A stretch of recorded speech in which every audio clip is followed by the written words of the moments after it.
Hey everybody, welcome to My Green Pets. I'm William Green and we are at Fantasy Orchids in Louisville, Colorado. We're going to start today off by looking at this beautiful Renanthera Kasem jumbo. Now Renantheras are similar to Vandas. They're in the Vanda family. They like bright light, they like to have their roots exposed, and they have these beautiful, beautiful flowers that some of the people at the Fantasy Orchids were describing them as cowboys with the big chaps on. So if you're looking to add a splash of bright red to your orchid collection, this Renanthera might be a good choice.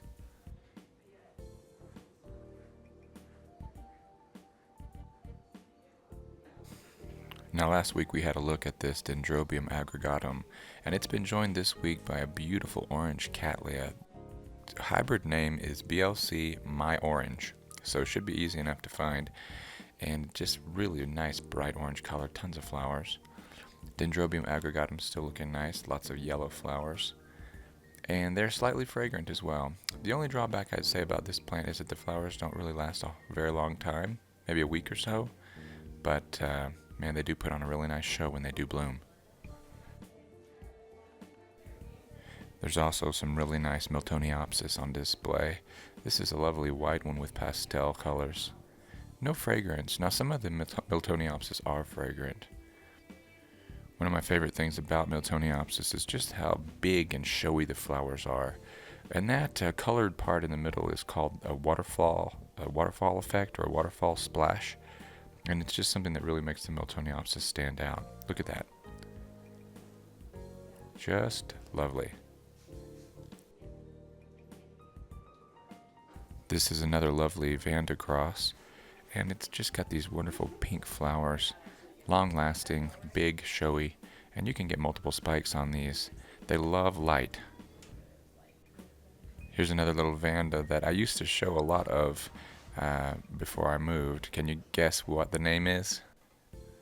Now what's this big mess of roots attached to? Well, this is a Phaeus, and the interesting thing about this plant is that it was originally a Grammatophyllum scriptum, and the Phaeus was just a weed that took root, and now the Phaeus has taken over the pot, and it's got three big lovely spikes on them. Apparently these are used for outdoor landscaping in tropical areas. Easy to see why. Beautiful flowers.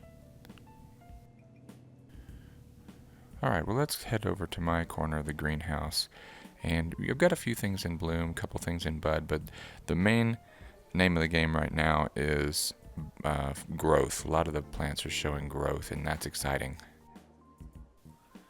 Last week you got a sneak preview of Phalaenopsis Chilli Rihanna. It had one flower open, and this week it's got a few more, and they just keep getting cuter and cuter. Now this plant is fragrant, and the flowers will put off a fragrance after a while, but right now I still can't detect anything. Just love the little forked tongue at the end of the lip of these flowers. Just wonder how a pollinator would interact with that. Maybe it's a little place for them to grab onto as they try to get in the flower and find some nectar. These flowers actually don't produce any nectar. They totally trick whatever their pollinator is into pollinating them.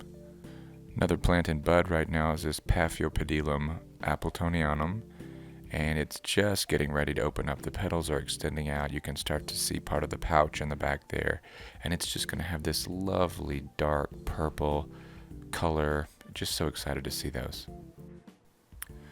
Well, after about 2 months, Paph Prime Child has finally dropped a flower, but it still has got one left, and it's still looking nice. Just a grand, majestic flower.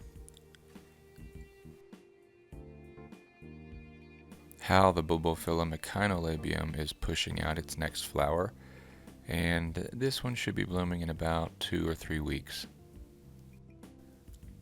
Even more exciting than a bud is new growth, because new growth means more pseudobulbs, a bigger, healthier plant, and possibly more flowers in the future.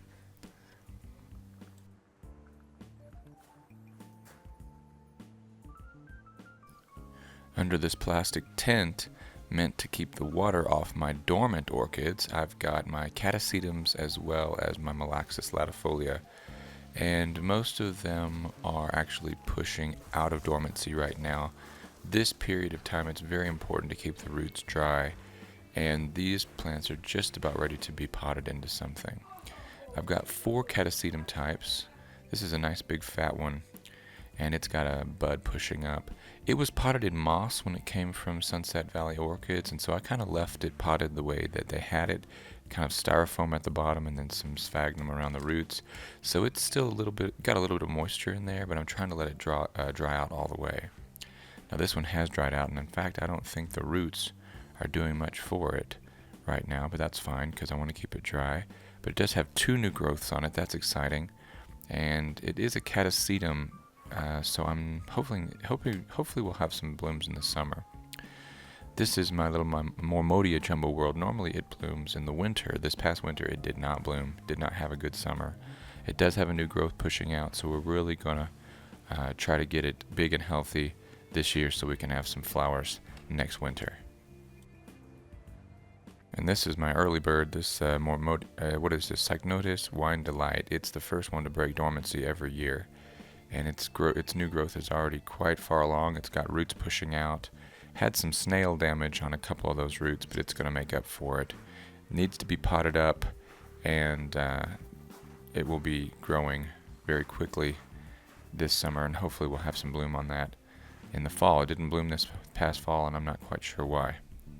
Well, this sad little thing looks like it might be dead, but in fact it's just asleep. This is Molasses Latifolia. The bulb is nice and plump and firm, but it's been leafless for about 2 months now, and I'm looking forward to it starting to push out dormancy. Now these also push out little baby bulbs, you can see in my hand there, and the baby bulbs can be separated and planted off on their own, so I'm looking forward to seeing these grow this year as well. Well, it may be cold and sub-zero temperatures outside, but it's very, very nice and warm in the greenhouse, and that means growth is happening all over the place. The days are getting longer. We're only a month from the spring equinox here in the northern hemisphere. That's 12 hours of daylight, 12 hours of darkness, and that's where a lot of these plants come from. That's what they're used to. That's what they grow best in. So just love to see the growth that's happening at this time of year. Well, guys, I really appreciate you stopping by to see my green pets, check on them, see how they're doing, and their progress is coming along great, and we're looking forward to a spring full of growth and flowers, and I wish you the same. I hope everything is going great for you.